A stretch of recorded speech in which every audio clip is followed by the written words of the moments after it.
I never expected the planet of Seraphae to be beautiful.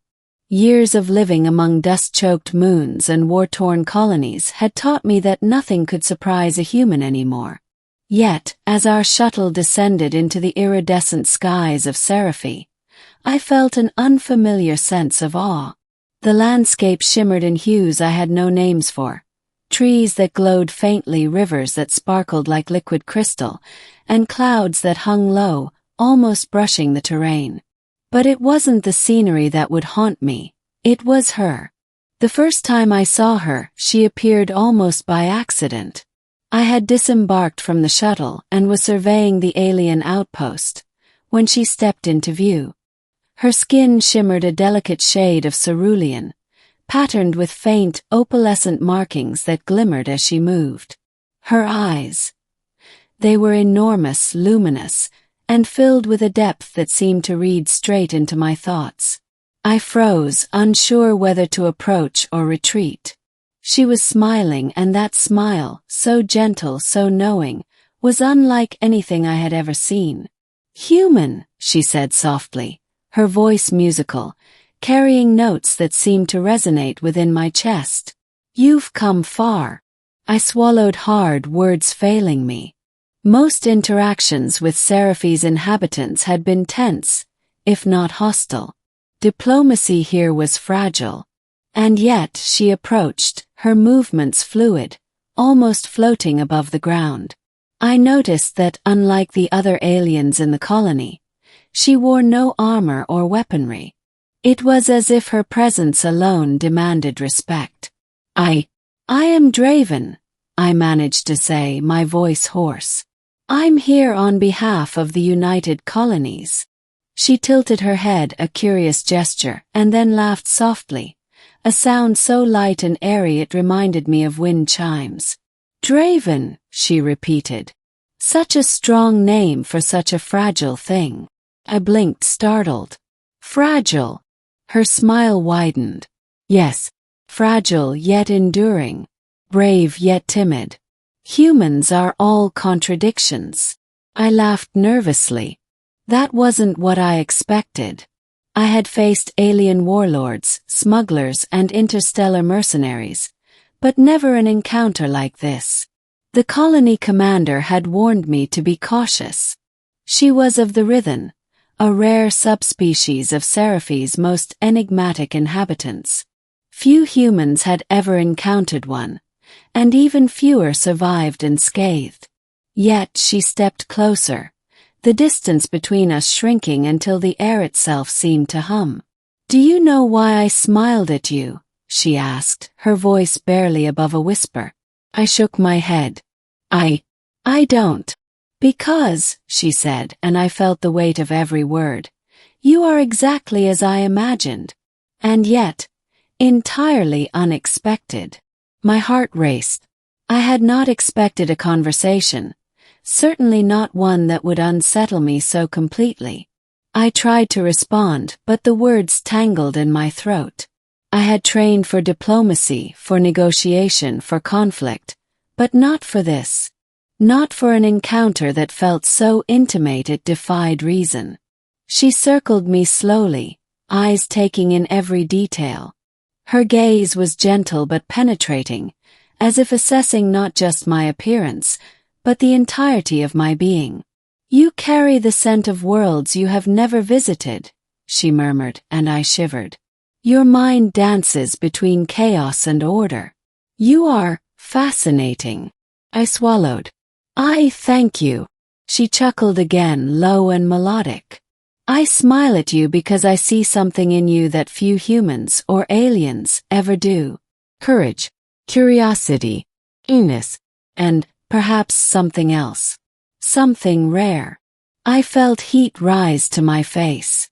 The colony was bustling around us, yet I was aware of nothing else. The hum of machinery, the chatter of colonists, the glow of the alien horizon, all of it vanished into a blur of color and sound that existed only at the edges of my awareness. "You must understand," she said, finally stopping in front of me, her gaze locked on mine. "I do not give my attention lightly. Many seek it, yet few earn it. And now you have it.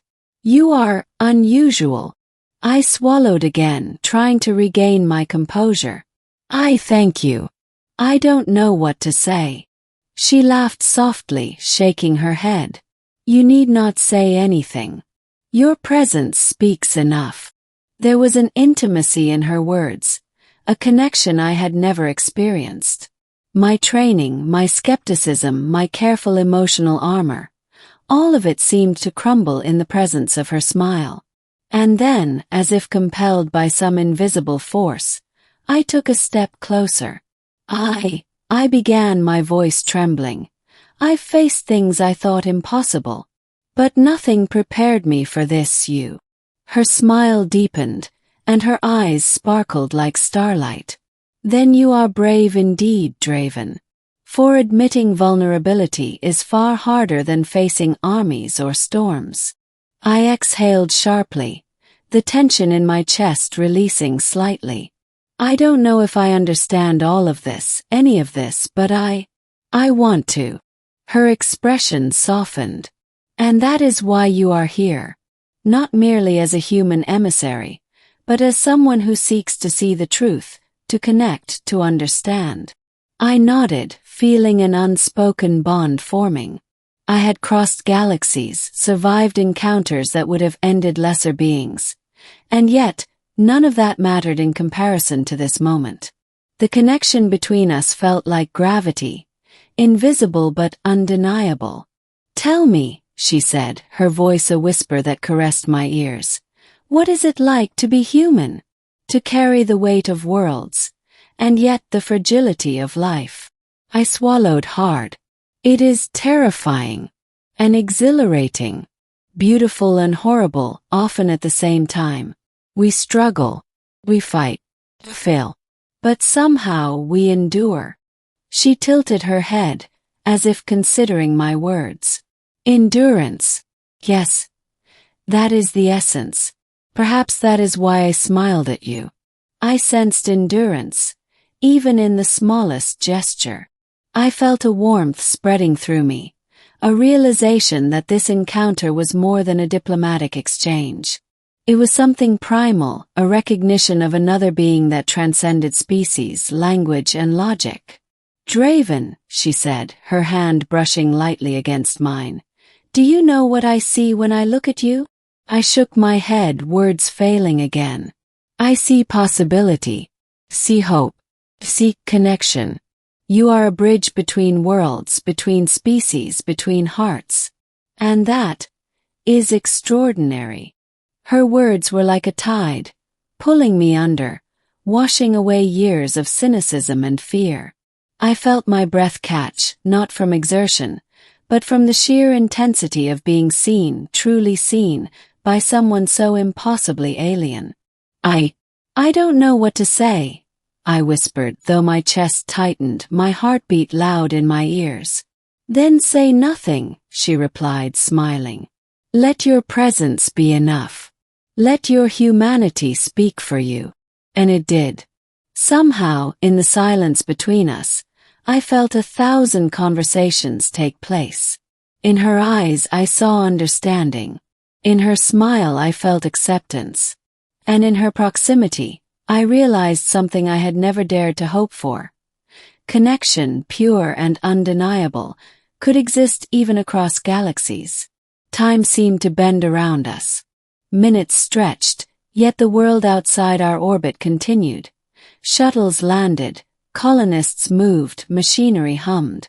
But within that space, nothing existed but the two of us, a human and an alien, bound by something unspoken yet profound. Finally she stepped back, her expression both playful and serious. Do you know what I will remember, Draven? I shook my head, my voice caught in my throat. This smile. And your reaction to it.